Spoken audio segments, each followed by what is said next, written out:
What's happening, party people? Believe it or not, I am still home. I'm home because I still got stuff to take care of here. That's kind of important.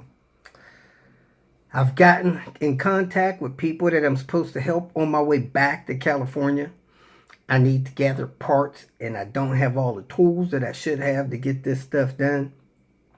So I'm trying to get this stuff together. Hopefully I'll be out of here over the next couple of days and get back on this road. So right now, I'm still home, still trying to take care of stuff, still behind the power curve. Hopefully I'll be out of here if today's Thursday, Saturday, or Sunday afternoon. So we'll see how this goes. Probably Sunday, Monday at the latest. Man, I got stuff to do. Now I can't even find Henrietta. Like, where'd that thing go? So, let me get on it. Catch you later. Hope you enjoyed today's clips. Welcome to Hanging Out with Robert. That's me. This video contains things that I encounter throughout the day. If for some reason I complete a task and you would like to see the details, you could click on the link in the description area below. This video also contains tips and tricks that I learned throughout the years. I plan on leaving this video accessible for about 30 days. After that, you can view it through my Patreon account. Thank you very much for watching. Here we go, folks. Kicking it off in Louisville. Look, somebody's got a C30. Spade is the name. But when I pulled in here, this turbo was smoking good. So I'm going to need to check my water level. Let me go in here and see if I can get a few parts to continue my day. Roll up on this 940. Handles removed or busted off. But I did get the ignition switch. Pulled the dash cluster. Didn't really need to do that because I got the ignition switch from underneath. But I got to try to find a loose wire or something on this other car I'm working on. Let me see what else I need to get from out of here. I think the tow hitch I wanted to get is gone. So let me check the inventory as well. I come back to check on these lights, even though they were a little bit messed up. And somebody done diked the plugs off the ends of them. So that's kind of useless. One of my viewers, James, he needs brighter reflectors in his, so I'm gonna have to send him a pair of jewels I got in Vegas. Got a message somebody needed an MCC, so I'm gonna try to pull this one out. Take that screw out there, take that screw out there, pull the knobs off. There's another 940 inside of this thing. Electronic wise, it's kind of wiped out. It had 300,000 miles on it. All the relays and stuff are pulled already. No sunroof and sun visors are gone. This one had white shocks in the back. The other one had yellows. This car's got some decent floor mats in it. S70 floor mats, 850, either or. If you guys don't have the normal Volvo floor mats in there, y'all probably need to tell me to grab y'all a set and ship them to you. These things are nice. I didn't expect them to get back to this road this quick. 308. Actually, they pulled the road maybe for nothing. But there was a Volvo here. You can see the remnants of it. It had a Volvo tow hitch on it, all-wheel drive. Now, I did grab the ball pull the other day with that quick release on it, but I was going to come back yesterday, or actually last Friday, and grab the hitch. Didn't have time to grab it that day, but man, it's gone. Gotta grab it when you see it, folks. 01 Home Link headrest, rear cargo shade, and the rear jump seats for the kids. Nice black car. Just was set a couple days ago. That's the day it was processed. Here we are, folks, back at this 940. First thing I'm gonna do is swap out this ignition switch or plug it in and see if this thing will fire up. Also going to look around here a little better, see if I can find a wire loose under this dash. Maybe when they installed that ignition cylinder, they let some wire come loose from a ground. Also have my portable vacuum cleaner. So I'm going to vacuum up these metal shavings from their work on replacing this thing, so I don't get any of this metal in my arm. Let me go do that first. Whenever you're working on cars, you always want to deal with safety first. I mean, you really do not want metal or anything like that in your arms and stuff like that. You're going to the hospital trying to get that taken care of. So anyway, let me get under here, unplug this ignition switch, plug the one end that I have, and look for a loose ground wire. New discovery. These fuses that are hot even with the key off and out of the ignition. So these are just hot fuses anyway. So I'm getting ready to plug in this other ignition switch, and see if that changes anything. So I have the switch from the Salvage plugged in. That broke wire is for the key chime. You don't have to unlock the steering wheel with the key to start the car. So I'm going to put the screwdriver in there, turn this thing over to the run position, see if I get power anywhere, then I'm going to try to start it. Actually heard some action going on under the dash. Now I got power on these other fuses. So we may have a situation where ignition switch, I don't have power on everything. I have power now from 8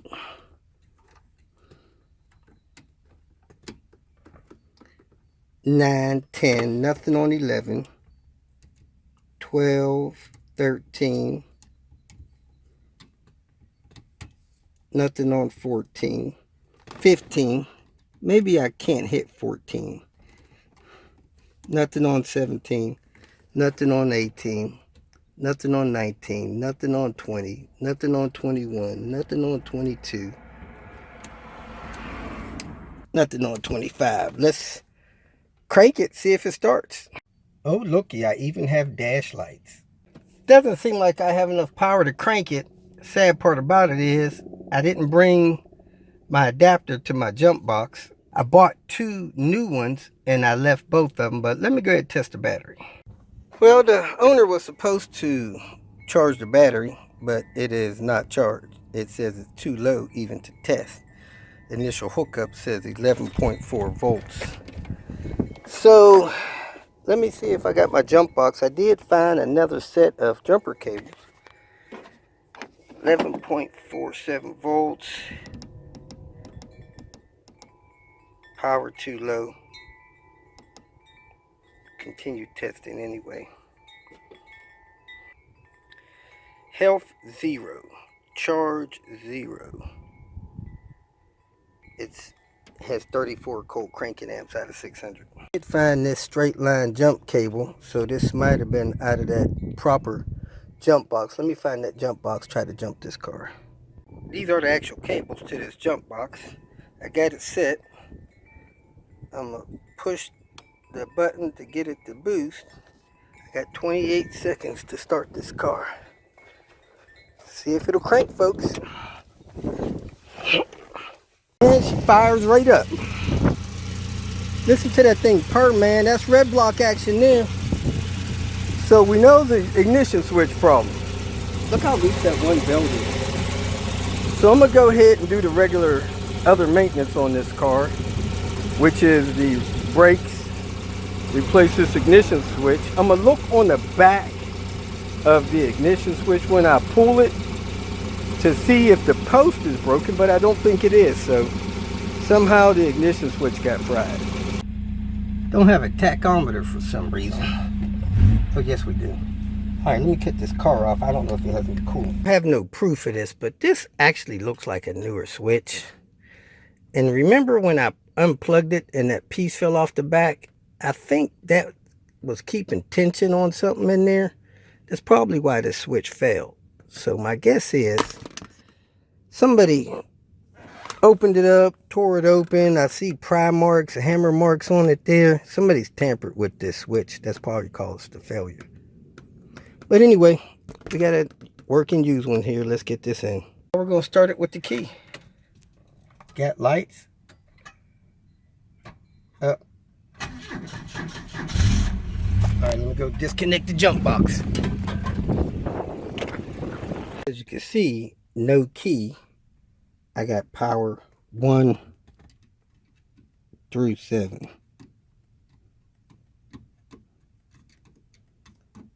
And no power on any of these other fuses. 8, 9, or none of those. So let me stick the key in and turn it. If the ignition switch has been replaced, I'm going to turn the key to accessory. See if we get power in any other fuses here. Remember, we had 1 through 7. Nothing added with just the key and the accessory. So let me turn the key to run. I got dash lights on run. I heard relays popping under here. Now I got power on some more of these fuses. Up to, it looks like, maybe 17. The car starts and runs now, but the battery's really weak. Next, we're going to replace the radiator on this vehicle. It's been taped up. That's not going to hold it. Looks like it's had a couple of hoses. It may have some in there, but we're going to go ahead and replace this radiator. So let's get started. What you want to do is drain all the coolant out of it. I don't know if it has much coolant in it because this radiator is really messed up. So let's see if it's got a drain on the bottom. If not, we'll unhook the lower radiator hose and get the coolant out that way. If you have the air guide installed, go ahead and remove the screws from both sides of it and drop it down. If the radiator has a drain on it, drain the radiator. It has a drain right there, big Phillips. So I'm going to pull that, see if there's any coolant in there. And it looks like there is because I see water right there. Let me pull that, drain the radiator. I'm going to open up the reservoir once I get that drain out so it can start draining. Before you tear the car apart, check your part, make sure it's going to fit. There's some notes somebody made there, but go ahead and remove it.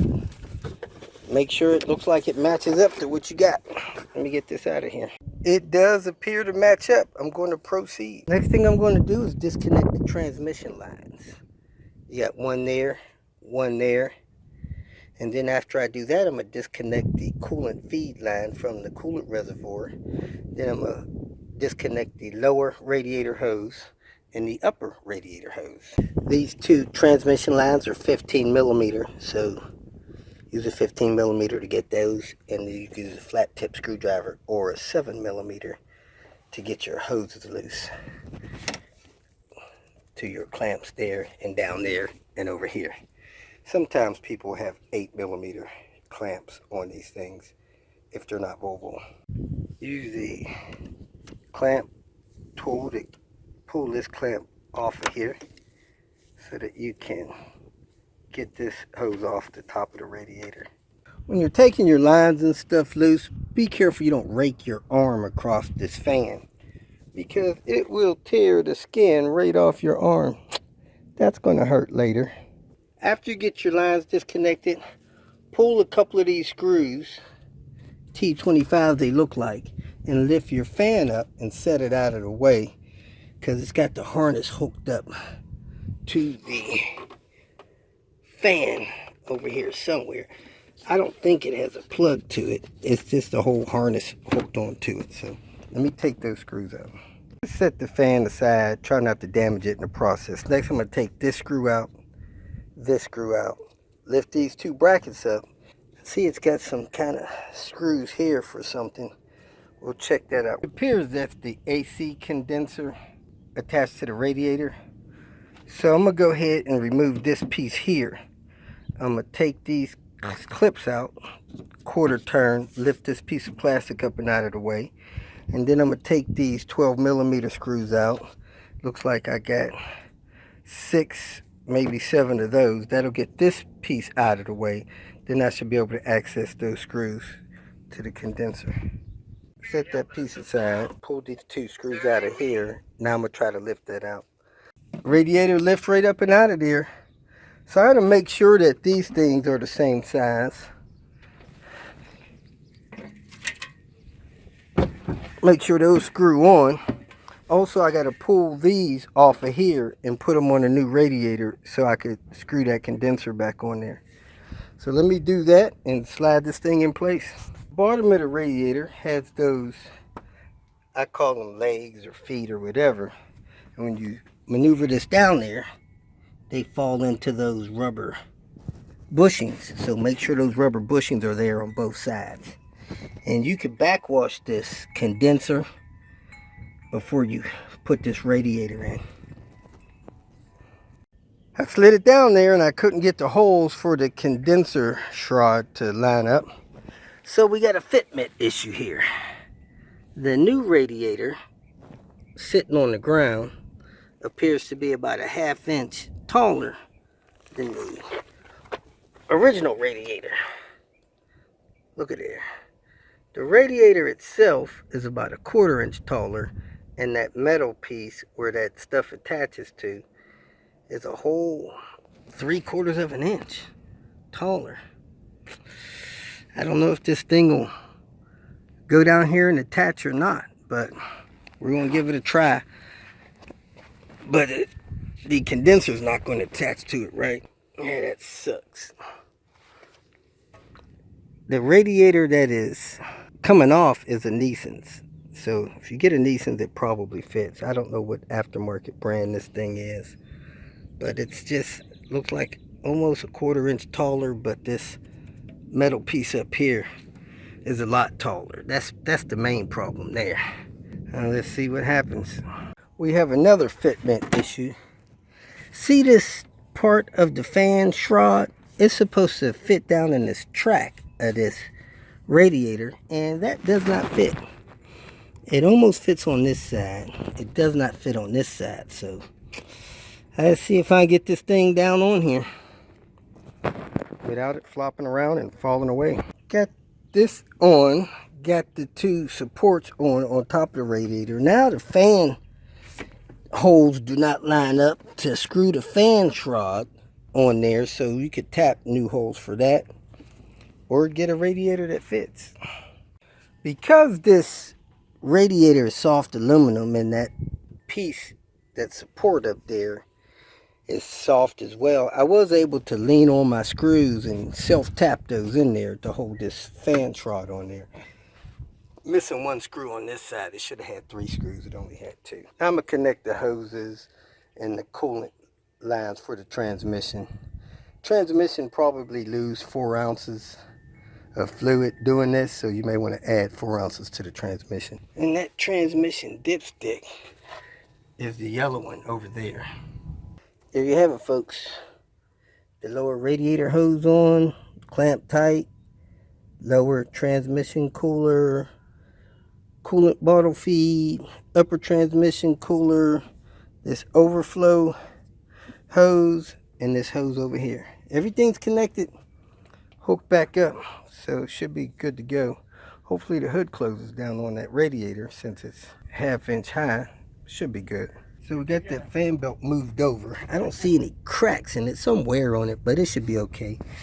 You loosen that screw and then you adjust it with that screw. So I'm adjusting it out till it gets tight. Then I'm going to tighten that screw to secure it, and we'll be good to go on that alternator belt. You got to look at stuff like these clips right here. That one there, that one there. Now I pulled this vacuum hose off of here to get it out of the way of me adjusting that belt. Then I noticed all of this rubber on this pulley, and it turns out that the last person didn't clip this in here, and it was resting on that pulley getting chewed up on the front of that AC pulley or whatnot. So you got to clip this stuff back where it belongs to keep it from getting damaged. I think I'm done under this engine compartment. I'm going to pour that coolant in there, see if he's got any more, pour that in there, and then I'm going to do the rear brake pads. And we got a thermostat, which is a fair brand and 2 radiator hoses.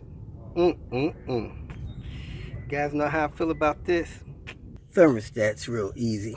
Just pull the 2 screws off of it with the bracket. Lift it up, flip it over, pry that one out, pop the new one in, and bolt it down. The gasket seals it, so you don't need any gasket sealer or nothing like that. But you do want to wipe that off, brush it off, whatever you need to do to get that clean. If you feel that this information was useful, please like it and share it with your social media friends. You can subscribe to my channel so that you will get notifications of future videos that I post. You can follow me on Twitter, and if you need to contact me directly, please visit my website. And if you have any questions, leave them below, and someone or myself will reply to them. Again, thank you very much for watching.